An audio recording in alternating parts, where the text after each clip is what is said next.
Espero que se escuche. Buenos días. Conozco la mayoría de ustedes, algunos todavía no los conozco.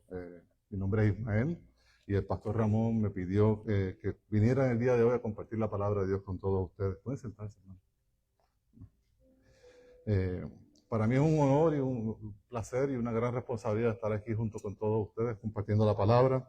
Me agrada venir aquí siempre, poder cantar con todos ustedes juntos. Nosotros asistimos a una iglesia en inglés, es bien diferente la alabanza aquí y nos gozamos especialmente de esa parte. Muchas gracias por eso. En el día de hoy vamos a estar compartiendo la palabra en el libro de Lucas, capítulo 8, versículos del 1 al 8. Y el tema de hoy dice los 4 tipos de personas que se encuentran en la iglesia local.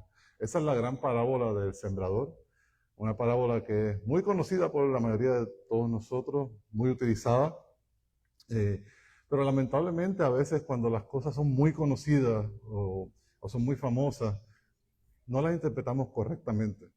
Y una de las cosas que quiero hacer en la mañana de hoy es asegurarnos que podamos entender correctamente lo que esa parábola significa para cada uno de nosotros, para nosotros como cristianos y para nosotros como predicadores del Evangelio, como personas que compartimos el Evangelio con otras personas, pero también para personas que asistimos y pertenecemos a una iglesia local. Va a ser un mensaje un poquito diferente, un mensaje con mucha introspección para nosotros creyentes, discípulos de Cristo.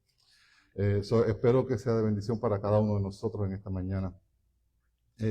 Una de las cosas que vamos a ver que el Señor Jesucristo se encontraba en Galilea, en la región de Galilea, donde prácticamente la mayoría del ministerio del Señor Jesús es en Galilea, fue en Galilea. Y estaba en el lago de Galilea. Y vamos a empezar a darnos cuenta que antes de estas parábolas, la predicación y el mensaje del Señor Jesucristo era un poco diferente. Era claro, era preciso, era abierto a todo el mundo. Pero llega el momento donde el Señor Jesucristo empieza a cambiar la forma de predicar y empieza a incluir parábolas en su predicación y empieza a añadir cada vez más y más parábolas en la predicación. Y hay muchas razones por las cuales esto sucede, pero lo hace para que viendo no vean y oyendo no entiendan. ¿Y a quién se refiere esto? Se refiere al pueblo de Israel. Estas personas que conocían la ley, estas personas que eran escribas, que eran fariseos, que eran religiosos, pero que realmente no querían conocer a Dios. Querían seguir sus costumbres, sus tradiciones, y la palabra que el Señor Jesucristo le traía, la rechazaban. Este tipo de enseñanza es un tipo de enseñanza muy diferente y es un tipo de enseñanza que viene de parte del juicio de Dios hacia ese pueblo. Hasta ese momento, ¿qué han hecho los fariseos? ¿Qué han hecho los escribas? ¿Qué ha hecho el pueblo de Israel? Retar al Señor Jesús. Retarlo una y otra vez. Cuestionar su enseñanza. Hasta tanto que llegan al punto de cometer el pecado peor que un ser humano puede cometer, que es la blasfemia en contra del Espíritu Santo. Diciendo que todo lo que estaba haciendo el Señor Jesús era por el poder de Belcebú, que era por el poder del diablo que estaba en él, en vez de reconocer que era el poder del Espíritu Santo que estaba en el Señor Jesús. Y de ahí en adelante empieza Jesús, a predicar en parábolas, a enseñar en parábolas. Y una de las cosas que vamos a ver es que estas parábolas son bien útiles para la enseñanza. Porque nos enseñan cosas espirituales, nos enseñan cosas que no podemos comprender o ver o palpar, pero nos lo enseña utilizando algo que es conocido por nosotros. En este caso vamos a hablar de la parábola del sembrador. ¿Qué hace Jesús? Nos enseña verdades del reino de los cielos utilizando algo que todos sabemos, que si tenemos una semilla, la plantamos en buena tierra, le echamos agua, la semilla muere, pero ¿qué hace? Germina y crece una planta y da fruto del mismo tipo que se sembró. Y eso es lo que vamos a estar viendo en la mañana de hoy. Estas parábolas son una forma sencilla de entender el mensaje, pero únicamente para aquellos que quieren aprender. Y esa es la gran diferencia. Vamos a ver que cuando el Señor Jesús enseña parábolas, un grupo de personas no entienden lo que le está diciendo, pero otro grupo van a buscar entendimiento. Y los que buscan entendimiento obtendrán el entendimiento. Porque el Señor Jesús le explica lo que significa la parábola, le explica los simbolismos. Y entonces hace sentido y nos abre los ojos espirituales. Nos hace entender el mensaje de Dios. Pero aquellos que lo que quieren es retar a Dios, que no les interesa aprender y conocer a Dios, para ellos está velada la palabra. Para ellos no hay enseñanza. Pero ¿cuál es la peculiaridad, esa palabrita, ¿no? Peculiaridad de estas parábolas? Que necesitan explicación. Necesitan explicación y necesitan una hambre del que está escuchando el mensaje. Una hambre y sed de conocer de Dios. Si esas dos cosas no existen, la parábola no da entendimiento ni revelación para esas personas. Y es por esto que estas personas, como dije anteriormente, que ahora vamos a ver, que escuchan el mensaje, estos fariseos, estos escribas, que aunque eran conocedores de la ley, no estaban entendiendo el mensaje que Jesús quería traer. Hoy quiero que nos enfoquemos en esta parábola del sembrador y quiero que veamos estos 3 puntos. Número 1, cómo nosotros estamos llamados a esparcir la semilla por todos lados. Cada uno de nosotros como cristianos, no solamente el predicador, no solamente el diácono, no solamente el pastor, sino cada uno de nosotros. Número 2, ¿por qué debemos orar por los corazones de aquellos que escuchan el Evangelio? Hoy en la clase oramos por muchas personas que necesitan el Evangelio. Y una de las cosas que vamos a aprender en el día de hoy, a lo mejor ya sabemos, es que tenemos que orar para que Dios obre en esos corazones antes de recibir la palabra. Y número 3, ¿por qué debemos examinarnos y verificar que vayamos nosotros, los que nos llamamos discípulos de Cristo, hijos de Dios, que vayamos por el buen camino?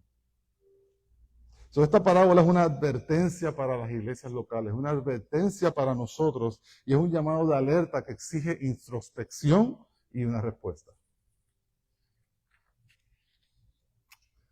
Vamos a leer el pasaje antes de comenzar. Lucas 8, del 1 al 8, dice: Poco después Jesús comenzó a recorrer las ciudades y aldeas, proclamando y anunciando las buenas nuevas del reino de Dios. Con él iban los 12 discípulos y también algunas mujeres que habían sido sanadas de espíritus malos y de enfermedades. María, llamada Magdalena, de la que habían salido 7 demonios. Juana, mujer de Chuza, mayordomo de Herodes. Susana y muchas otras que de sus bienes personales contribuían al sostenimiento de ellos. Habiéndose congregado una gran multitud y los que de varias ciudades acudían a Jesús, entonces les habló por medio de una parábola. El sembrador salió a sembrar su semilla. Al sembrarla, una parte cayó junto al camino y fue pisoteada, y las aves del cielo se la comieron. Otra parte cayó sobre la roca, y tan pronto como creció, se secó, porque no tenía humedad. Otra parte cayó en medio de los espinos, y los espinos, al crecer con ella, la ahogaron. Y otra parte cayó en tierra buena, y creció, y produjo una cosecha a 100 por 1. Al hablar estas cosas, Jesús exclamaba: el que tiene oídos para oír, que oiga. Oremos. Bendito Dios, te damos gracias por este día. Gracias porque tú nos permites estar aquí en tu casa para alabarte, para glorificarte, para cantarte, Señor. Porque estamos agradecidos, Señor, y gozosos de todo lo que tú has hecho por cada uno de nosotros. Y ahora, Señor, venimos para seguir adorándote por medio de la proclamación de tu palabra. Te pido, Señor, que abras nuestros corazones en esta mañana y que seas tú obrando en cada uno de nosotros para que podamos comprender tu palabra. Que esta palabra que vayamos a oír sea comprendida por nosotros, que nos haga sentido, que podamos ver nuestra vida a la luz de esta palabra, Señor. Transfórmanos a la imagen de Jesucristo. Te pido que sea tu Espíritu Santo obrando en nosotros en esta mañana y que sea tu Espíritu Santo dándome la palabra en el día de hoy. En el nombre de Cristo Jesús te lo pedimos. Amén. La importancia de la proclamación del Evangelio, yo creo que todos la hemos conocido. Gracias a ese Evangelio somos salvos. Gracias a ese Evangelio vimos quién es Cristo, su sacrificio en la cruz. Pero ahora lo vemos otra vez en esta parábola. Y lo que vemos es que sin importar el rechazo y la incredulidad de muchos en Israel, Jesucristo seguía proclamando la palabra. y era fiel al llamado que le dio su Padre. La obediencia de Jesús es esa señal perfecta que nosotros tenemos de cómo Él ama al Padre, de cómo Jesús ama a Dios. Y así como Jesús fue obediente al Padre, nosotros somos llamados a ser obedientes al Padre. En Jesús tenemos el mejor ejemplo y debemos imitarle. Una de las cosas que hacemos nosotros al estudiar su palabra es conocerle. ¿Para qué? Para ser como Él. Para poder ver qué nos falta para ser como Él y empezar a cambiar. Así como Jesús predicaba el Evangelio, nosotros somos llamados por Dios en sus tres personas a predicar el Evangelio. El año pasado tuve el privilegio de compartir la palabra de Dios con ustedes al principio de esta congregación y compartí el pasaje de Mateo 28, 19 al 20. Y ahí dice cuál es nuestra gran comisión, cuál es nuestro gran llamado, cuál es el mandato que Jesús nos dio a nosotros, su iglesia, que hiciéramos. Vayan pues y hagan discípulos de todas las naciones, bautizándolos en el nombre del Padre y del Hijo y del Espíritu Santo, enseñándoles a guardar todo lo que les he mandado. Aquí vemos que hay una prédica, hay una proclamación de la palabra, pero al mismo tiempo hay una enseñanza. Y vamos a ver hoy, el día de hoy, la importancia entre reconocer la diferencia entre oír y escuchar. Los fariseos oían, los escribas oían, pero no escuchaban. Hay una gran diferencia. Una la hace cualquiera, pero no hay crecimiento y no hay cambio. La otra la hace solamente un grupo de personas y hay crecimiento y hay cambio. También vemos que Jesucristo no iba solo. Él daba el ejemplo, Él hacía la obra, pero con Él iban los discípulos, iban los apóstoles, iban las mujeres. Y ellos en general iban haciendo lo mismo que el Señor Jesús hacía. Proclamaban el Evangelio, predicaban la palabra. Nosotros no solamente tenemos a Jesús como ejemplo, Él es el gran ejemplo, pero tenemos a muchos otros pecadores como nosotros que hicieron lo que es correcto para que nosotros pudiéramos aprender de ellos e imitarles en lo que hicieron bueno. Estos también son ejemplos para nosotros y proclamaron el mensaje de salvación, proclamaron el Evangelio de una forma fácil. No, lo proclamaron cuando eran perseguidos, lo proclamaron cuando los botaban de las ciudades, lo proclamaron cuando los amenazaron de muerte y lo proclamaron hasta morir. Ese es nuestro ejemplo. Tanto Jesús como los discípulos fueron fieles al Padre, amaron a Dios hasta la muerte. Y ese es nuestro llamado. ¿Cuál es este mensaje que es tan importante que todos dan su vida por él? ¿Qué es el Evangelio? Hay muchas formas de expresarlo y a veces nos complicamos mucho nuestras vidas tratando de desarrollar lo que es el Evangelio. Pero el Evangelio es muy sencillo, pero es muy poderoso. Todos hemos pecado delante del Señor. Todos hemos pecado delante de Dios. Todos hemos desobedecido a nuestro Creador. Desde el nacimiento hasta el día que morimos, todos estamos desobedeciendo a Dios. De una forma u otra, más o menos, pero nacemos en pecado y seguimos en esa naturaleza hasta tanto Dios regrese y nos cambie y nos transforme. Y esa desobediencia en contra de Dios merece muerte, porque la paga del pecado es muerte. Y ese debe ser nuestro justo pago. Lo que yo me merezco, lo que ustedes se merecen, es muerte de parte de Dios. Pero eso no es lo que nos ofrece Dios. Dice que Dios nos ama tanto que no desea que nadie se pierda y que todos vengan a la vida eterna. Fíjense que merecemos lo que es justo y lo que es correcto es muerte. Pero es todo lo contrario que Dios nos ofrece. Dios nos ofrece su amor, su gracia y su misericordia. Para que a nosotros creer en el Señor Jesucristo, no nos perdamos, mas tengamos vida eterna. Por eso Jesús, su Hijo amado, ¿qué hizo? Vino a esta tierra a vivir la vida perfecta que nosotros jamás pudiéramos vivir. Él hizo lo que nosotros estábamos llamados a hacer. Vivió esa vida perfecta, cumplió la ley en su perfección. Pero no solo se quedó ahí. Después le sigue la cruz. Él tomó el castigo que nos merecimos nosotros. Él tomó el castigo que tú y yo nos merecemos por nuestra desobediencia a Dios. Y lo hizo por amor al Padre y lo hizo por amor a nosotros. Para que nosotros, al creer quién es Él, creer en su persona, arrepentirnos de nuestros pecados, arrepentirnos de nuestra vida de desobediencia, esa muerte pueda ser aplicada a mi vida. Para que yo no tenga que pagar por mis pecados, porque Jesús pagó por mis pecados. Pero no se queda ahí, porque si no, así como Jesucristo resucitó el tercer día, nosotros estando en Jesús, resucitaremos junto con Él. Y esa es la vida eterna que Dios nos promete en Cristo Jesús. Es un mensaje fácil, es un mensaje sencillo, pero es el mensaje más poderoso que podemos escuchar. Es el mensaje más poderoso que podemos conocer. Y es el mensaje que Jesucristo estaba predicando. Y es el mensaje que se estaba proclamando en la parábola del sembrador. A lo mejor llevas años yendo a la iglesia. A lo mejor has escuchado este mensaje muchas veces. Entiende lo que es el mensaje. Hay esperanza para ti. Hay vida para ti en Cristo Jesús. Simplemente arrepiéntete de tus pecados.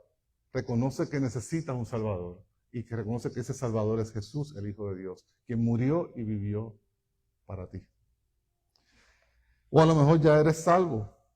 Gloria a Dios por eso. Pero ¿ahora qué?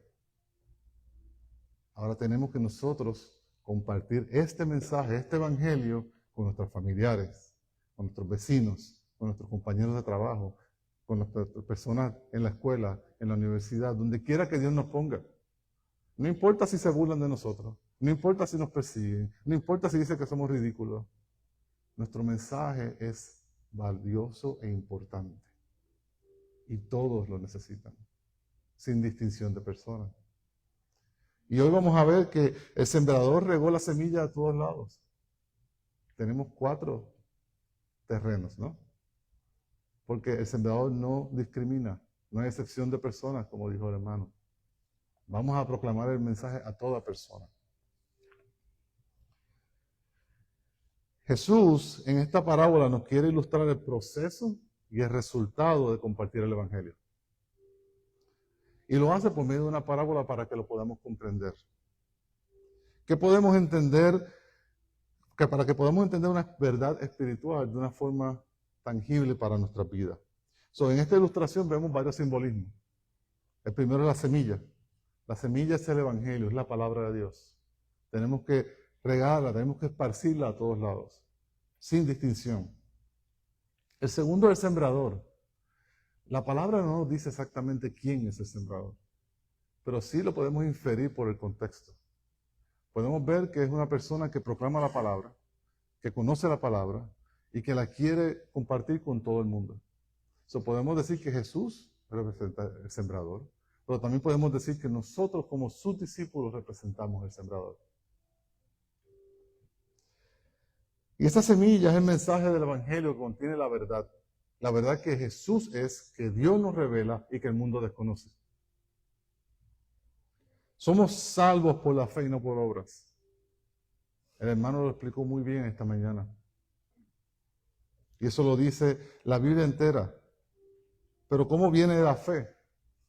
¿De dónde viene esa fe que nos ayuda y nos dirige a salvación? Romanos 10:17 dice: así que la fe viene por el oír y el oír por la palabra de Cristo. Esta persona tiene que escuchar la palabra de Cristo. Pero no solamente oírla, tiene que meditar en ella, comprender el mensaje, buscar conocer y buscar cómo esa palabra le aplica a él o a ella. Y vamos a ver que cuando eso sucede, hay una fe que está trabajando en el corazón de esa persona, que hace que esa persona responda apropiadamente al llamado que Dios le está haciendo por medio de la palabra. Y vamos a ver cómo Jesús nos enseña por medio de esta parábola que hay 4 tipos de corazones. Hay 4 tipos de personas. El número 1 que vamos a ver es la respuesta indiferente y tranquila que viene de un corazón endurecido. El segundo que vamos a ver es la respuesta emocional y sin raíces que viene de un corazón superficial. El tercero es la respuesta hipócrita, que viene de un corazón dividido. Y el último es la respuesta sincera, que viene de un corazón recto y bueno. La pregunta es, ¿dónde nos encontramos nosotros? ¿Cuál de esos somos nosotros? No nos debe importar cuál de esos es la persona a quien yo le predico el Evangelio. Nos debe importar dónde estamos nosotros. Vamos a comenzar con el primero, la primera categoría, que es la respuesta indiferente y tranquila de un corazón endurecido, un corazón de piedra. Y esto lo vemos en Lucas 8, versículos 5 y 12. Dice, al sembrarla, una parte cayó junto al camino y fue pisoteada, y las aves del cielo se la comieron. Versículo 12. Y los de junto al camino son los que oyen, y luego viene el diablo y quita de su corazón la palabra, para que no crean y se salven. Aquí vemos la parábola como Jesucristo la enseña y después como Jesucristo la explica. Obviamente la enseña a todo el mundo y la explica ¿a quién? A los que realmente quieren entender, a los que están preguntando, a los que tienen hambre y sed de Dios. Esta persona que se refleja aquí es una persona que escucha la palabra de Dios. Y a veces pensamos que esta persona es el ateo que no quiere saber de Dios. No, aquí dice claramente que la escucha. Esta persona puede ser la persona que tú te sientas en tu casa y le compartes la palabra y te escucha y se siente y te hace preguntas. Esta persona puede estar en tu trabajo. Esta persona puede estar en tu iglesia. Esta persona puede estar en la iglesia. Porque no dice que la rechaza, dice que la escucha.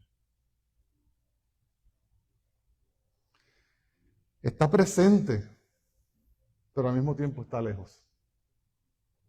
Está fuera del camino, no está involucrada en los caminos de Dios. Esta persona deja que su mente divague y piense en otras cosas mientras se le predica y se le proclama la palabra. Esta persona puede respetar a Cristo. Puede decir que es un buen maestro. Puede decir que es un buen ejemplo. Puede decir que está el Hijo de Dios. Esta persona puede respetar al predicador. Esta persona puede ser miembro de una iglesia. Pero lo que vamos a ver es que esta persona, aunque esté en la iglesia de Cristo, Cristo no está en la persona. Y esa es la gran diferencia. No se trata de estar en la iglesia de Cristo, sino se trata de que Cristo esté en cada uno de nosotros. Estaba leyendo y me llamó la atención un ejemplo de un predicador que contaba sobre una persona que parecía de esta categoría. Este predicador tenía una iglesia y por muchos años este hombre iba a la iglesia fielmente todos los domingos y se sentaba en la prédica y se sentaba en los salones de clase. Pero cuando esa persona ya era mayor de edad, era bastante entrado en años, le dijo al predicador, yo no conozco lo que es el Evangelio. Yo nunca he estado en tu prédica. ¿Y qué hizo el predicador? Se sorprendió. Pero yo te conozco hace años, tú estás conmigo, tú vas a la clase, tú estás en la prédica todos los domingos. Sí, le contestó. Pero le dijo, cada vez que tú empiezas a predicar, yo empiezo a pensar en lo que está sucediendo en mi trabajo, qué está sucediendo en mi casa, qué le pasa a mis hijos, a dónde me voy de vacaciones, dónde voy a ir a comer después del servicio. Y lo menos que hago es prestarte atención. Esa persona oye la palabra, pero no la escucha. Su corazón está endurecido. No hay ninguna transformación. Y esa es la persona de la cual Jesucristo está hablando en esta parábola. La palabra fue oída, pero no escuchada. No prestó atención, no aprendió, no comprendió. Por lo tanto, no hubo ningún cambio en esa persona. ¿Qué nos dice Hechos 28-27? Porque el corazón de este pueblo se ha vuelto insensible y con dificultad oyen con sus oídos y sus ojos se han cerrado. De otro modo verían con los ojos y oirían con los oídos y entenderían con el corazón y se convertirían y yo los sanaría. Aquí en este pasaje de Hechos vemos los dos lados. Vemos el que representa la parábola de la persona que tiene el corazón endurecido. Y vemos lo contrario, que es lo mejor, que es la persona que realmente escucha el mensaje, comprende el mensaje, busca el mensaje y se convierte y Dios lo sana espiritualmente y físicamente. El diablo, ¿qué hace? El diablo utiliza cualquier engaño para poder mantener a estas personas así. Utiliza el pecado que hay en sus vidas, utiliza los problemas que hay alrededor de sus vidas, utiliza las cosas que le gustan para mantener a las personas lejos del Evangelio y lejos de Cristo. El diablo sabe que está perdido y lo único que busca es con quién se puede llevar. El diablo va a arrancar de cualquier modo posible la palabra de Dios de sus corazones y de su mente. ¿Qué nos puede distraer más que nuestra vida alrededor, que los teléfonos que tenemos en todo tiempo? Y a la vez que yo me distraigo, me empiezo a alejar. La palabra no hizo efecto. Y yo sigo igual, y lo que Dios tenía para mí, lo perdí. Segunda de Corintios 4, 3 al 4 dice, y si todavía nuestro evangelio está velado, para los que se pierden está velado, en los cuales el Dios de este mundo, que es el diablo, ha cegado el entendimiento de los incrédulos, para que no vean el resplandor del evangelio de la gloria de Cristo, que es la imagen de Dios. La advertencia, hermanos, está en todos lados. Tenemos que nosotros ser proactivos y desear aprender de Cristo, desear conocer a Dios. De otro modo, el diablo va a hacer lo que hace mejor, mantenernos ciegos, ignorantes y lejos de Dios. Nuestro llamado como discípulos de Jesús es predicar el evangelio a toda criatura. Es explicarle la verdad y enseñarle a Cristo a las personas, lo más que podamos hacer, lo más que nos sea permitido. Pero como podemos ver aquí, si la persona no acepta eso, si la persona nos ignora, si la persona nos rechaza, no es nuestra culpa. Nuestro llamado es ¿cuál? Predicar la palabra, enseñar la palabra. Lo demás es responsabilidad de la persona. La semilla de Cristo, la semilla de la palabra de Dios siempre, siempre es buena. Lamentablemente la tierra donde cae esa semilla no siempre es buena. No nos debe desanimar cuando prediquemos el evangelio y nos toquen personas como estas. Por el contrario, anímense de que están obedeciendo a Dios, de que están amando a Dios en obediencia, de que están haciendo lo que es correcto.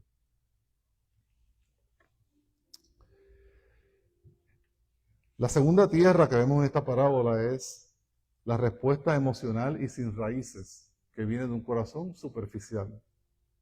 Y está en el versículo 6 y el 13.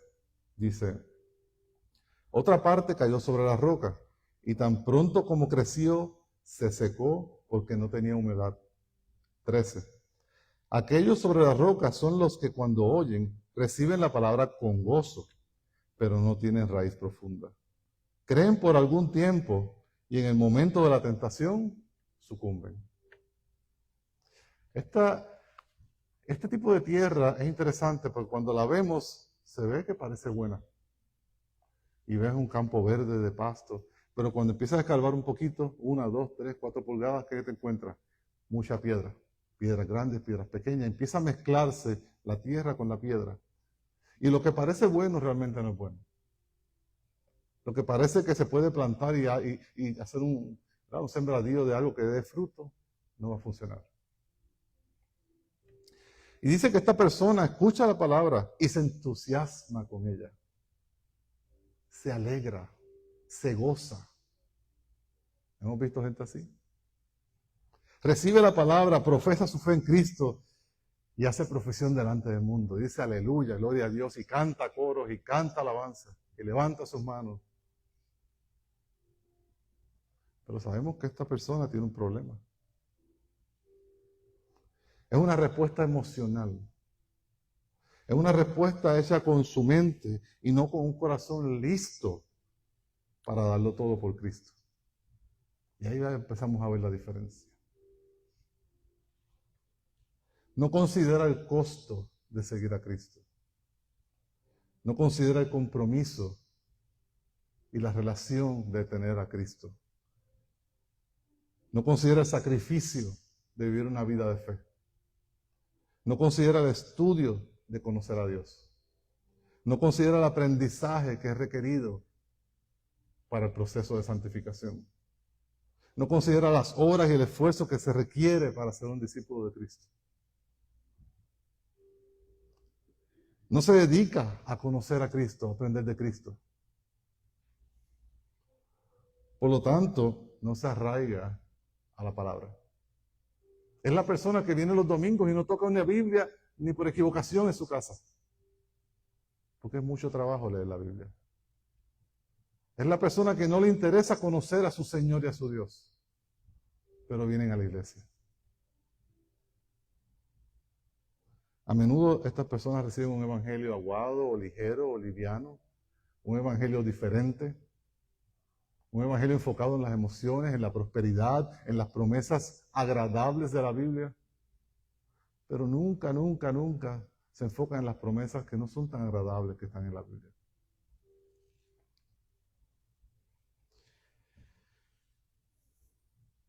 Como dicen algunas canciones, están con el Señor Jesús por los panes y por los peces.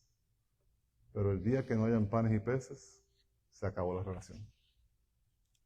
El día que no hayan bendiciones, ya no quieren saber de Cristo. El día que venga el problema, ya no les interesa. El día que no les convenga, ya se van. Es un creyente superficial, donde esa planta crece rápido y echa raíces, ¿en dónde? En la capa. Nunca puede penetrar. ¿Por qué? ¿Qué hay abajo? Piedra, incredulidad, el mundo, su vida, etc. ¿Han visto estos árboles que crecen bien grande y bien rápido? Y entonces las raíces se ven todas por encima de la tierra. Y no crece ni grama ni nada, porque las raíces están todas encima de la tierra. ¿Qué pasa cuando viene un viento? ¿Qué pasa cuando viene un huracán? Un tornado. Lo primero que hace es, se cae. Por más grande que sea el árbol. Porque las raíces no están profundas, agarrando una buena fundación para sostenerse en el tiempo de la dificultad, en el tiempo de la prueba. De esa forma son estos cristianos. Son personas que cuando viene la dificultad, cuando viene la prueba, cuando viene la persecución, cuando viene la enfermedad, cuando viene el cáncer, cuando no hay dinero, entonces ya Dios no sirve. Abandonan a Dios, se molestan con Dios. Este no es el Dios que me prometieron. Ah, Dios no existe porque ¿cómo me va a suceder algo malo a mí? Me engañaron en la iglesia. No. No buscaste de Dios. No aprendiste quién es Dios. No aprendiste cómo trabaja Dios.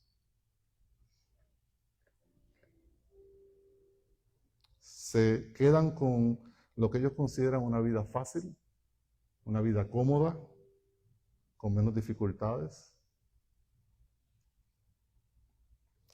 Estas personas, si se dieron cuenta, no dieron fruto. El árbol creció rápido, pero no hay fruto ninguno. Podemos decir que tenemos una fe como muerta. Y hoy vamos a aprender que hay diferentes tipos de fe. Somos salvos por gracia por medio de la fe, pero ¿qué fe es la que salva? Es la pregunta que nos tenemos que hacer. En Tito capítulo 1, versículo 16 dice, profesan conocer a Dios, pero con sus hechos lo niegan, siendo abominables y desobedientes e inútiles para cualquier obra buena. ¿Quiénes son estas personas que habla Tito aquí? Dice, profesan conocer a Dios. Son personas que están en la iglesia, van al templo, a lo mejor escuchan música cristiana y todas esas cosas agradables. Pero dice que con su vida niegan lo que profesan. Y una de las cosas que tenemos que entender es que lo que yo digo tiene que validarse con mi vida. Mi vida valida mi fe. Hoy hablamos de Abraham. ¿Cómo sabemos que Abraham tenía fe? obedeció a Dios. Aún cuando Dios le pidió lo imposible, matar a su hijo. Él obedeció. Eso me hace ver que Abraham tenía fe. Y aquí Tito nos dice lo contrario. Estas personas que dicen tener fe, su vida lo niega. De esto que está hablando el Jesucristo en esta parábola del sembrador. Segunda de Timoteo 2:12 dice, si perseveramos, también reinaremos con Él. Si lo negamos, Él también nos negará. So, hay dos caminos. O estoy con Cristo hasta el final, o estoy sin Cristo, en contra de Cristo. No hay un punto intermedio, no hay un gris, hay blanco y hay negro. La persona que reinará con Cristo, según este pasaje, es la persona que persevere hasta el final. Pero sin embargo, los que niegan a Cristo, como esta persona de la parábola del sembrador, que cuando se pone difícil la vida, niegan y rechazan y abandonan, dice que Él también los negará delante del Padre. Entonces, esa persona realmente nunca fue salva. Salieron de nosotros porque nunca eran de nosotros. La tercera respuesta es la respuesta hipócrita, que proviene de un corazón dividido. Y esto lo vemos en el versículo 7 y el versículo 14. Dice, otra parte cayó en medio de los espinos, y los espinos, al crecer con ella, la ahogaron. Versículo 14. La semilla que cayó entre los espinos son los que han oído, y al continuar su camino, son ahogados por las preocupaciones, las riquezas y los placeres de la vida, y su fruto no madura. Aquí hay mucho que ver. Y una de las cosas que tenemos que darnos cuenta es que esta persona tiene un fruto, pero ese fruto no madura, y vamos a hablar de eso luego. Esta persona es muy interesante, porque esta persona recibe la palabra, la recibe sinceramente, ya no es un emocionalismo, está considerando las cosas, recibe la palabra, profesa vivir para Cristo, ama a Cristo, ama a los de la iglesia, va a la iglesia, va a las actividades, empieza a estudiar. Y parece que se une de lleno a la iglesia de Cristo. Y noten que dije parece. ¿Por qué? Porque vamos a ver que hay un problema en esta persona. Esta persona profesa amar a Cristo, piensa que ama a Cristo, pero no es su único amor. Tiene otro amor. Ama al mundo, ama las riquezas, ama los placeres, ama su comodidad. Tiene preocupaciones que maneja él o ella. Y la palabra lo presenta eso como las espinas, o lo podemos decir como su mundanalidad. ¿Verdad? Ese corazón de esa persona está dividido. Por un lado tiene a Jesús, por otro lado tiene su vida, su familia, su trabajo, su dinero, sus vacaciones, sus riquezas. No está dispuesto a separarse completamente del mundo, a salir de medio de ellos y apartarse, como dice 2 Corintios 6. Nosotros estamos llamados a odiar el mundo, a odiar el pecado. Estamos llamados a separarnos del mundo y no amar al mundo. Claramente Dios nos advierte en muchos pasajes, Antiguo y Nuevo Testamento, que nosotros debemos amarle únicamente a Él. ¿Y cómo es ese amor? ¿Cómo es ese amor que tenemos que tener para Dios? Entero, exclusivo, en su totalidad. No dividido, no compartido. Y ese amor que hay en nuestro corazón, ¿qué hace? El amor que hay en nuestro corazón, sea cual sea, ya sea hacia Dios o hacia otra cosa, va a dirigir mi vida, va a moverme. Si yo examino mi vida, yo puedo ver a quién yo amo.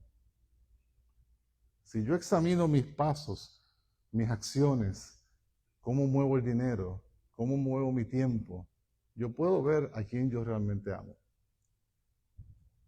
¿Cómo sabemos que Jesús amó al Padre? Es evidente. Vemos su vida. Es innegable. Tanto así que dijo, no, hágase tu voluntad, no la mía, y voy para la cruz. Primera de Juan 2, versículo de 15 al 17 dice, no amen al mundo ni las cosas que hay en el mundo. Si alguien ama al mundo, el amor del Padre no está en la persona. Porque todo lo que hay en el mundo, la pasión de la carne, la pasión de los ojos, la arrogancia de la vida, no provienen del Padre, sino del mundo. Y el mundo pasa y también sus pasiones.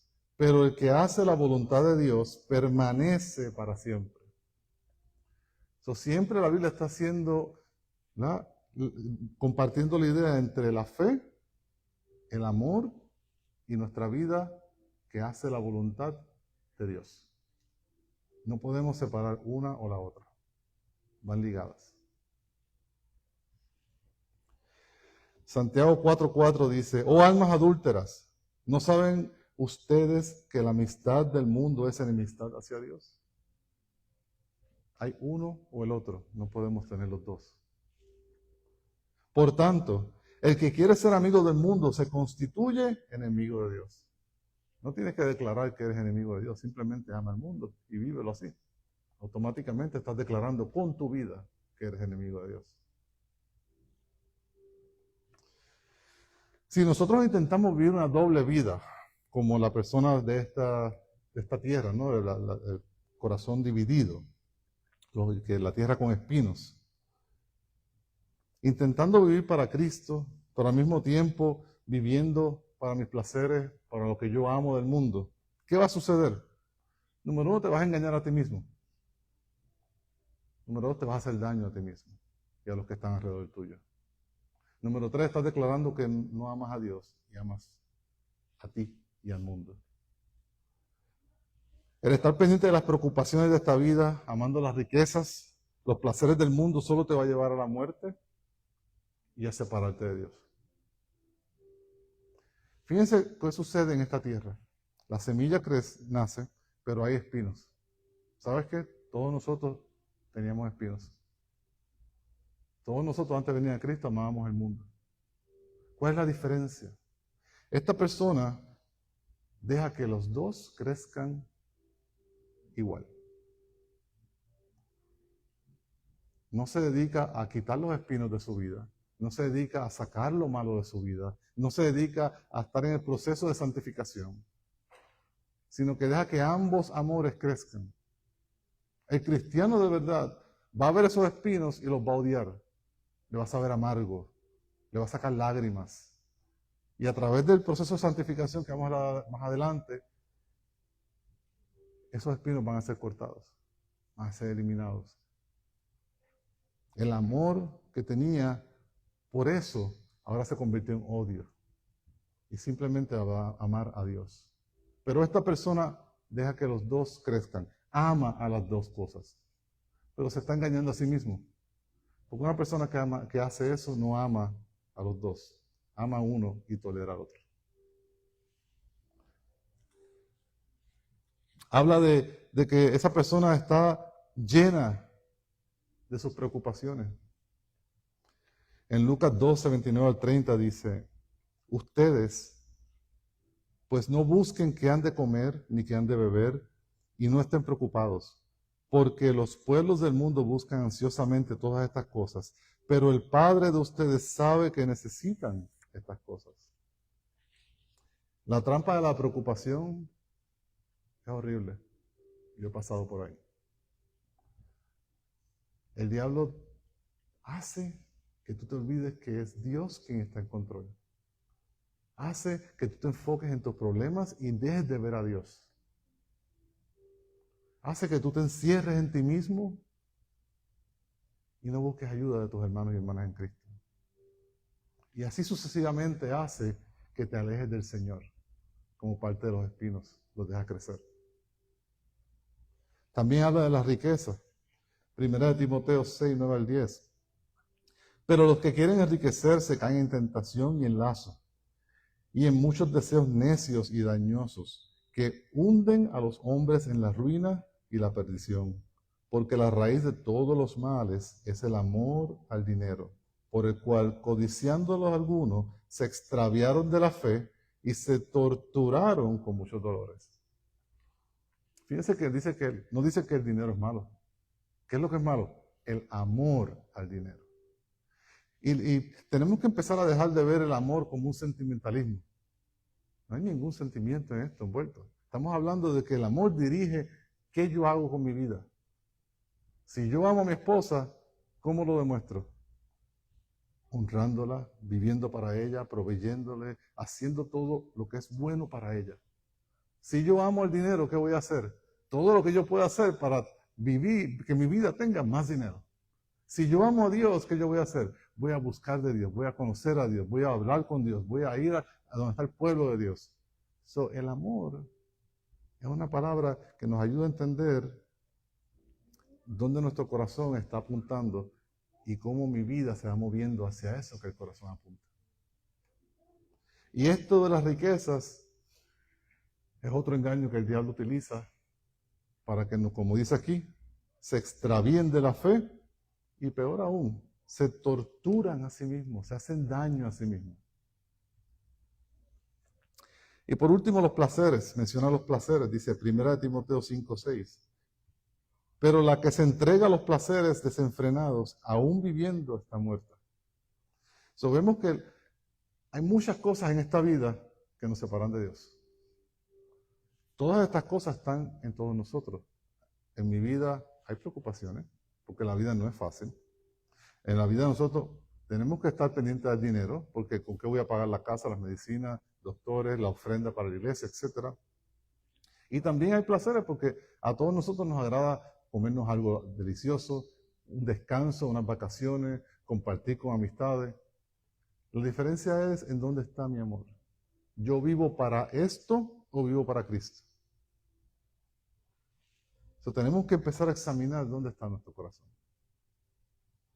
Este corazón dividido es un corazón que se aleja de Dios. No puedes, es imposible amar las dos cosas a la vez y seguir bien con Dios. Mateo 6:24 dice, nadie puede servir a dos señores, porque o aborrecerá a uno y amará al otro, o se apegará a uno y despreciará al otro. No pueden servir a Dios y a las riquezas. ¿Está claro? Dios nos llama a amarle a Él con todo nuestro corazón, con toda nuestra mente, con toda nuestra alma, con todo nuestro ser. ¿Por qué Dios lo dice de esa forma? Para que nos demos cuenta que yo tengo que amar a Dios con la totalidad de quién soy yo. Yo no puedo amar a Dios dividido. Yo no voy a amar a Dios los domingos nada más. Yo no voy a amar a Dios cuando no estoy de vacaciones. Yo tengo que amar a Dios no importa qué. Con todo lo que yo soy, esté donde esté sucediendo lo que esté sucediendo alrededor mío. Nuestro amor hacia Dios debe ser exclusivo y completo. No fraccionado, no a cuentagota. Observen qué sucede al final de ese versículo. Esas personas tienen fruto. Pero ¿cuál es el estado de ese fruto? ¿Qué dice cómo está ese fruto? ¿Está maduro? ¿Está dulce? ¿Está listo para comerse? No. Tiene el principio del fruto. Nosotros tenemos uvas en casa, en la parte de atrás. Y fue bien interesante. Es la primera vez que tenemos. Fue bien interesante en primavera ver las plantas bien grandes. Entonces ver un montón de ramilletes de uvas. Y entonces se veían un montón de bolitas chiquititas verdes, pero cientos en cada uno. Y cuando nosotros lo vimos por primera vez nos llenamos de alegría. ¿Por qué? Tenemos expectativa. Hay un futuro. En un futuro vamos a poder disfrutarnos de esas uvas. Pero en ese momento esas uvas no servían para nada. En ese momento esas uvas eran un fruto malo. Para que sea un fruto bueno tiene que haber ¿qué? En el caso de las uvas tiene que haber semilla, cubierta de una pulpa dulce, agradable a la vista y agradable al gusto. Hasta que eso no se dé, sigue siendo un fruto malo. Y eso es lo que estamos viendo aquí. Este fruto aparece en la vida de estas personas, pero no madura. Se queda con el potencial de tener fruto. Hay un potencial, pero nunca se culmina, nunca llega a ser verdad. Si esa uva yo no le hubiese dado fertilizante, alimento, agua, sol, ese potencial nunca hubiese alcanzado a ser unas frutas buenas. Se hubiese quedado simplemente en eso, un potencial. Y en ese momento no hubiese sido un buen fruto. De igual manera, el cristiano tiene que alimentarse de la palabra del Señor. Tiene que alimentarse de la oración con el Señor. Tiene que empezar a podar y eliminar todos los espinos y toda la basura que está creciendo alrededor nuestro. Para que podamos amar a Dios, enfocarnos en Dios y que ese fruto que estamos dando por perseverar con Dios llegue a su final, llegue a madurez y se lo podamos entregar al amo y Señor nuestro que es Jesús. ¿Quieren un ejemplo de la Biblia? ¿Se acuerdan del joven rico? El joven rico, como lo ven en Lucas 18, no lo vamos a leer porque es muy largo para poco tiempo, pero ese joven pensaba que amaba a Dios, ¿no? No le dijo a Jesucristo, todos esos mandamientos yo los he cumplido desde que nací, desde que era niño. Pero ¿qué pasó? ¿Qué pasó con el joven rico? El amor que el joven rico tenía por el dinero era mayor que el amor que le tenía a Dios. Y aunque cumplía los mandamientos, no todos, pero la mayoría, no pudo hacer lo que todos nosotros tenemos que hacer, que es amar a Dios única y exclusivamente. Y ese joven se fue triste, porque aunque quería a Jesús, no lo quería tanto como quería el dinero. Y escogió el dinero. Y esa es la advertencia de este pasaje, de este terreno. Que aunque nosotros pensemos que podemos amar a Dios y amar otras cosas, la realidad es que nos engañamos a nosotros mismos. Y siempre va a ganar la carne. A menos que nosotros germinemos la fe desde un corazón bueno y recto, como es el último ejemplo que vamos a hablar hoy. Que es una respuesta sincera. Y lo vamos a ver en el versículo 8 y 14. Dice, y otra parte cayó en tierra buena y creció y produjo una cosecha al 100 por 1. Al hablar de estas cosas Jesús exclamaba, el que tiene oídos para oír que oiga. Versículo 15. Pero la semilla en la tierra buena, pero la semilla en la tierra buena son los que han oído la palabra con corazón recto y bueno y las retienen y dan fruto con su perseverancia. Aquí hay muchas palabras claves en lo que se supone que un cristiano real podamos observar en esa persona. Estos verdaderos discípulos de Cristo, discípulos de Jesús, son los que oyen la palabra, pero también buscan entenderla. No simplemente la oí, fui a la iglesia, perfecto, nos vemos el domingo que viene. No. Son las personas que buscan entender qué fue lo que se predicó, qué fue lo que se enseñó, qué fue lo que leí en la Biblia. ¿Qué quiere decir? ¿Cómo eso impacta mi vida? Son los que siguen estudiando, son los que siguen buscando. Son los que siguen tratando de poner esa palabra en práctica en sus vidas. Son los que buscan oración y oran y dicen, Dios, revélame lo que estoy leyendo, quiero conocerte, transfórmame. Y todas esas cosas que son los medios de la gracia. Estos tenían un corazón recto y bueno. Pero, ¿cómo tienen un corazón recto y bueno? ¿No somos todos pecadores? Estas personas tienen un corazón recto y bueno porque les fue dado a ellos por la regeneración del Espíritu Santo en ellos. Donde Dios transforma ese corazón de piedra y lo hace un corazón de carne y lo prepara para recibir la semilla. Para que esa semilla caiga en ese corazón y crezca. Y no simplemente las raíces crezcan en la superficie, como el segundo ejemplo. O no simplemente crezca un corazón donde la mitad es de piedra, sino que va a crecer en un corazón totalmente preparado. Y esas raíces van a abarcar la totalidad del corazón.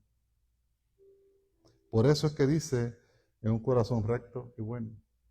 No es porque la persona sea buena, es porque ya el Espíritu Santo está obrando en la persona para preparar ese corazón, para que entonces surgiera esa fe y esa persona pudiera responder adecuadamente a ese llamado. Esta planta tiene raíces profundas que abarcan la totalidad del corazón, haciendo que esa fe perdure y persevere hasta el final. Que cuando venga la prueba, aunque se mueva, no se va a caer. Que cuando venga la enfermedad, aunque tiemble, no se va a caer. Que cuando venga la pobreza, no se va a caer. Porque ya su confianza no está en sus riquezas, no está en sus placeres, no está en el mundo, está en Dios. Y hace la diferencia. Estamos llamados a retener la fe hasta el final. Noten que dice aquí, las retienen y dan fruto con su perseverancia. La idea de la perseverancia es que quien yo soy hoy, lo voy a seguir siendo hasta el final, confiando en Cristo, creciendo en el proceso, así como esas uvas que les dije, que eran verdecitas, chiquitas, iban creciendo con el tiempo hasta alcanzar madurez. Así nosotros hacemos lo mismo en Cristo Jesús. En Mateo 24:13 dice, pero el que persevere hasta el fin, este será salvo. O sea, ya estamos viendo que no es simplemente el que levanta la mano y dice, gloria a Dios, yo quiero a Cristo, sino que tiene que haber algo que nos demuestre que esa fe es verdadera, que esa fe es salvífica. No es un emocionalismo, no es un amor dividido, no es simplemente por ir a la iglesia. Tiene que haber la obra del Espíritu Santo obrando en esa persona. Tiene que haber un deseo, un hambre y sed de Dios. Tiene que haber un arrepentimiento de su vida en contra de Dios. Y tiene que haber un agradecimiento por lo que Cristo hizo por nosotros en la cruz.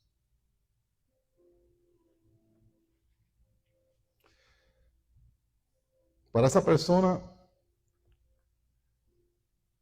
no se trata de vivir una vida de apariencia, sino se trata de agradar a Dios. Esa persona va a caer, porque todos nosotros hemos caído en algún momento. Pero no se va a quedar ahí, se va a arrepentir, se va a restaurar y va a seguir el camino. Porque la perseverancia no es simplemente vivir en perfección toda la vida. La perseverancia es aprender cada vez que yo me caigo y seguir levantándome, seguir arrepintiéndome y seguir buscando de Cristo. Y nunca, nunca, no importa qué, salirme del camino.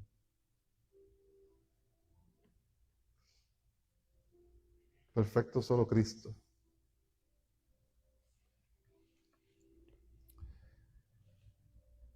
Ese corazón que ama a Dios hace la voluntad de Dios. No para salvación, sino porque ya es salvo. Ese corazón que ama a Dios busca dar frutos de justicia. Y eso es simplemente hacer la voluntad de Dios. Igual que Abraham hizo la voluntad de Dios, dio fruto de justicia, nosotros también estamos llamados a hacer lo mismo. En Juan 14:21 dice, el que tiene mis mandamientos y los guarda, ese es el que me ama. Y si leen el libro de Juan, se van a dar cuenta que Juan lo repite de 1001 formas. Si me amas, guarda mis mandamientos. ¿Quién es el que me ama? El que guarda mis mandamientos. Yo puedo cantar 24 horas al día, puedo estar en la iglesia todos los días, pero si no guardo los mandamientos del Señor para agradarle y para glorificarle, de nada me vale. Porque eso dictamina y revela que no hay amor en mí para Dios.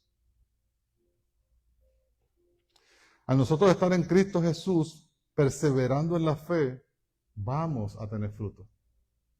Vamos a tener el fruto inicial, el potencial de fruto, y lo vamos a alcanzar por medio de la perseverancia. Y estos frutos van a llegar a la maduración. Estos serán buenos y aceptables delante de Dios, que es lo que nos debe importar. En Juan 15, versículos 5 y 8 dice, yo soy la vid y ustedes son los sarmientos, que son las ramas.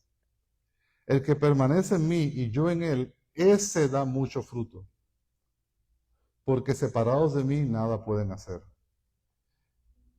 En esto es glorificado mi Padre, en que den mucho fruto, y así prueben que son mis discípulos. Aquí estamos viendo que Jesús está enseñándonos a reconocer quién es discípulo de él. ¿Quién es discípulo? El que da fruto. ¿Y quién da fruto? El que permanece arraigado a Cristo, como la rama está en la vid. Y ese que da fruto, ese que está con Cristo, que no se separa de Cristo por nada del mundo, glorifica al Padre. ¿Ven qué bonito y fácil es? Mateo 7, 17 y 20 dice, así todo árbol bueno da buenos frutos, pero el árbol malo da malos frutos. Así que por sus frutos los conocerán. ¿Por qué sabemos que los primeros 3 ejemplos no son cristianos?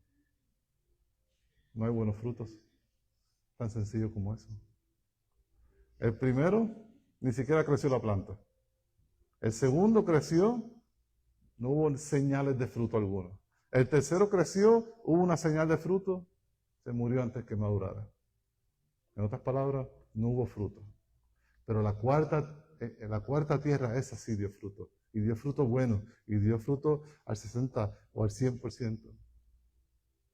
No se trata de la cantidad del fruto, se trata de que haya fruto.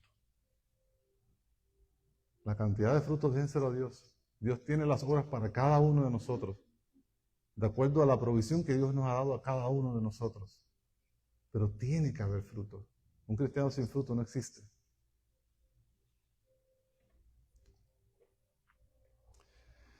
Y todo esto es parte del proceso de santificación. Es el proceso diario de estas personas que amamos a Dios, donde diariamente yo estoy buscando de Dios, leyendo su palabra, examinando su palabra, estudiando su palabra, buscando a ver cómo yo me veo en la palabra de Dios, para examinar mi corazón. ¿Qué tengo que hacer bueno? ¿Qué tengo que eliminar de lo que estoy haciendo mal?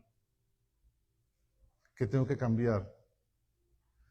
Es parte del proceso de cuando yo hablo con Dios todos los días. Dios nos revela cosas de nosotros mientras estamos en oración.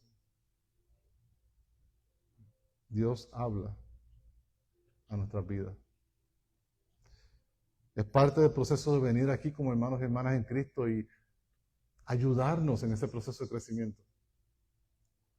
De empezar a dejar el orgullo y a ver que José vela por mí. Y cuando él ve algo malo en mí, dice, hey, aquí hay algo que hay que cortar. Y en vez de yo molestarme, debo agradecerle que él está velando por mí. Porque a veces yo no me veo a mí mismo. El mejor espejo para verme a mí mismo es la palabra de Dios. Pero a veces no funciona bien por causa mía. Y necesito a alguien externo que me ayude a cortar lo que esté mal. Y así vamos a evitar que los espinos crezcan con nosotros. Que crezca la hierba mala. Y que la fe en nosotros crezca y dé fruto. Y que ese fruto madure y llegue a culminar para que sea un fruto agradable para Dios. Así que hermanos, vamos a concluir este mensaje con 4 puntos. Número 1, debemos recordar que Dios nos ha llamado a nosotros, que nos llamamos cristianos, ¿a qué? A proclamar el Evangelio, a toda persona, en todo tiempo y en todo momento. Nuestro trabajo no es identificar cuál es el terreno bueno. Eso dejémoselo a Dios. Nuestro trabajo es regar la semilla en todo terreno. Gran diferencia. Así como ese sembrador esparció la semilla, nosotros hagamos lo mismo. Empieza en tu casa, empieza en tu trabajo, con las personas que conoces. Ponlo en Facebook, ponlo en Instagram, ponlo donde sea, pero hazlo. Y ora para que Dios haga la obra a través de ese proceso. Porque no se trata de ti y no se trata de mí. Dios nos ha demostrado que hay 4 tipos de corazones que escuchan la palabra. Y lamentablemente hay uno bueno y 3 malos.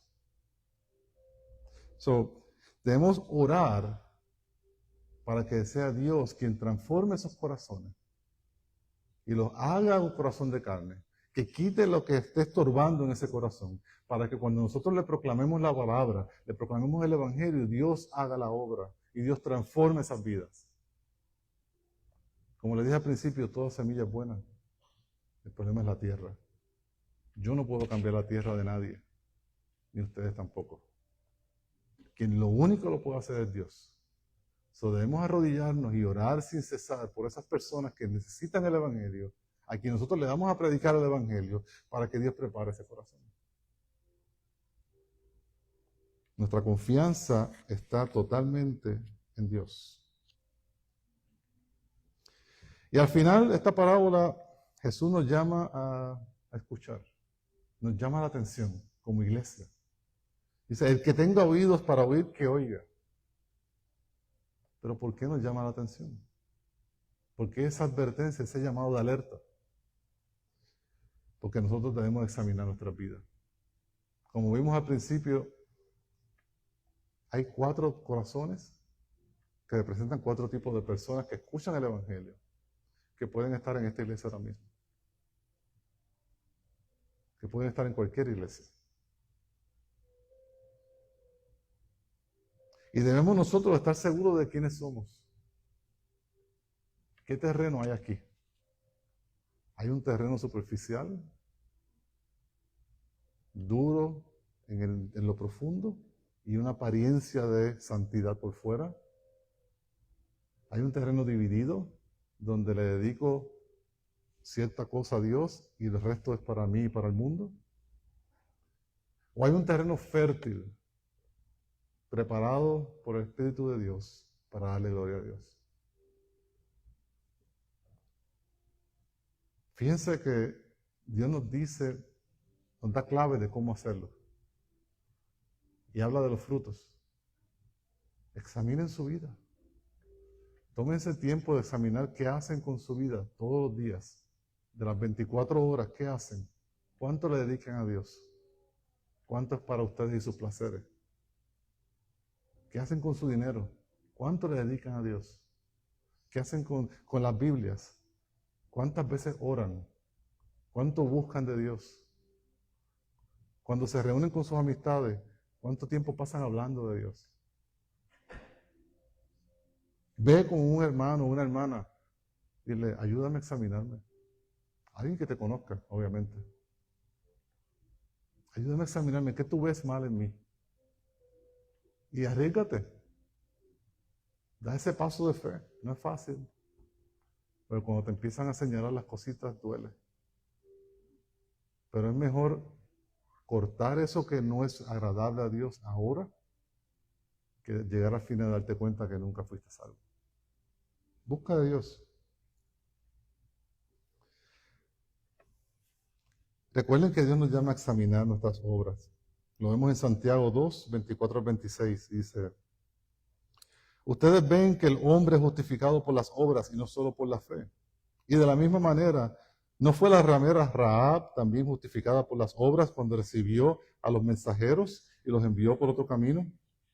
Porque así como el cuerpo sin el espíritu está muerto, así también la fe sin las obras está muerta. Esto no está diciendo jamás que somos salvos por obras. Pero lo que está complementando lo que ya hemos escuchado, de lo que Pablo enseña, de que somos salvos por gracia a través de la fe, no por obras para que nadie se gloríe, pero esa fe salvífica, esa fe que realmente nace de un corazón preparado por el Espíritu de Dios, que para que dé fruto, siempre va a dar fruto y siempre va a tener buenas obras. Y por lo tanto Santiago, que es el hermano de Jesucristo, nos recuerda que si yo digo que tengo fe, pero no hay obras, es una fe muerta y no sirve absolutamente de nada. Que son los ejemplos 2 y 3 de la parábola del sembrador. Oremos. Bendito Dios, te damos gracias por tu palabra. Gracias, Señor, porque tú nos revelas las verdades del reino de una forma sencilla, de una forma fácil de comprender, para que nosotros seamos transformados por ella y para que podamos traer gloria a tu santo nombre. Señor, yo te pido que nos des la oportunidad de cambiar, que nos des la revelación de qué te desagrada de nosotros y que podamos ser transformados por tu palabra, por tu espíritu y que lleguemos y alcancemos la imagen de Cristo. Te pido, Señor, que podamos nosotros ser ayuda a otras personas que estén en este proceso y que podamos nosotros también ser humildes y recibir esa ayuda que tanto necesitamos, Señor. Te pido, Señor, que nos dirijas a orar por las personas que necesitan salvación, que nos dirijas a orar por esas personas para que sea tu Espíritu Santo transformando esos corazones, Señor, para que cuando la palabra llegue a ellos, germine y dé fruto. Te pido, Señor, que nos ayudes en nuestra santificación y que podamos, Señor, alcanzar salvación no por nosotros, sino por lo que tú haces en nosotros. Obra, Señor, en los corazones que han escuchado en el día de hoy. Obra, Señor, para que puedan responder apropiadamente y correctamente. En especial los que aún no han puesto la fe en ti. Transforma sus vidas, Señor, que puedan reconocer que necesitan un Salvador y que ese Salvador es Jesucristo, el Hijo de Dios, que murió en la cruz de Calvario para pagar por sus pecados y resucitó al tercer día para que así que nosotros pongamos nuestra fe en Él, así también nosotros podamos resucitar junto con Él. Y Padre, te pido estas cosas en el nombre poderoso de Cristo Jesús. Amén. Dios les bendiga.